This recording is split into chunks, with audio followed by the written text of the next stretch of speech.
Gordon Goes Foreign.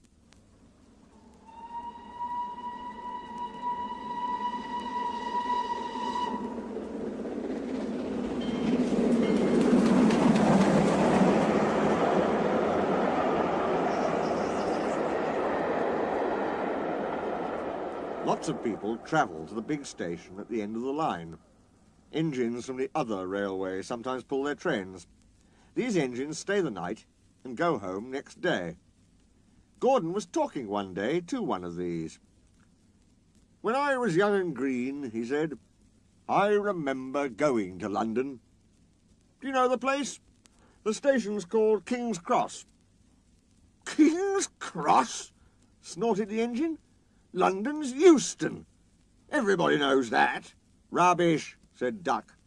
"London's Paddington." "I know. I worked there." They argued till they went to sleep. They argued when they woke up. They were still arguing when the other engine went away. "Stupid thing," said Gordon crossly.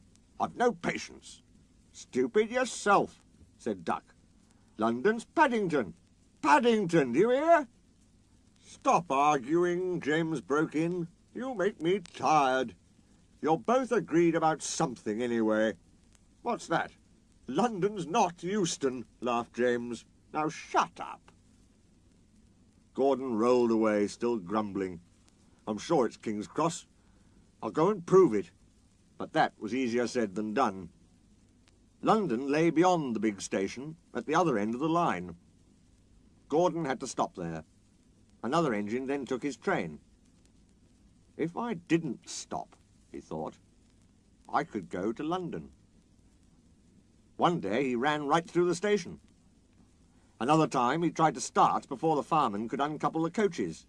He tried all sorts of tricks, but it was no good.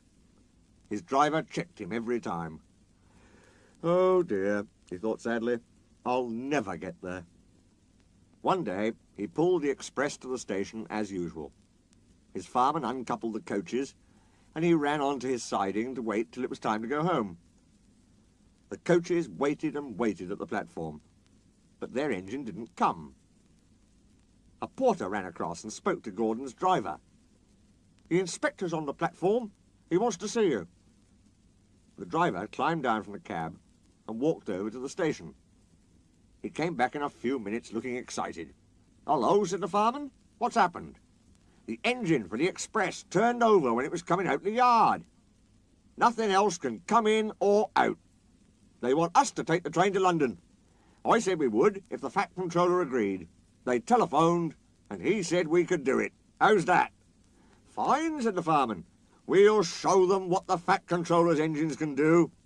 "Come on," said Gordon. "Let's go." He rolled quickly over the crossings and backed onto the train. It was only a few minutes before the guard blew his whistle, but Gordon thought it was ages. "Come on! Come on!" he puffed to the coaches. "Come on, come on, come on, come on, come on, come on, come on! We're going to town, we're going to town," sang the coaches. Slowly at first, then faster and faster. "We're going to town, we're going to town, we're going to town, we're going to town." Gordon found that London was a long way away. "Never mind," he said. "I like a good long run to stretch my wheels." But all the same, he was glad when London came in sight. The Fat Controller came into his office next morning. He looked at the letters on his desk. One had a London postmark. "I wonder how Gordon's getting on," he said. The station master knocked and came in. He looked excited. "Excuse me, sir, have you seen the news?" "Not yet. Why?" "Oh, just look at this, sir." The Fat Controller took the newspaper. "Good gracious me," he said. "There's Gordon. Headlines, too. Famous engine at London station. Police called to control crowds." The Fat Controller read on, absorbed. Gordon returned next day. The Fat Controller spoke to his driver and fireman. "I see you had a good welcome in London." "We certainly did, sir. We signed autographs till our arms ached, and Gordon had his photograph taken from so many directions at once that he didn't know which way to look." "Good," smiled the Fat Controller. "I expect he enjoyed himself. Didn't you, Gordon?" "No, sir, I didn't. Why ever not? London's all wrong, answered Gordon sadly. They've changed it. It isn't King's Cross any more. It's St. Pancras.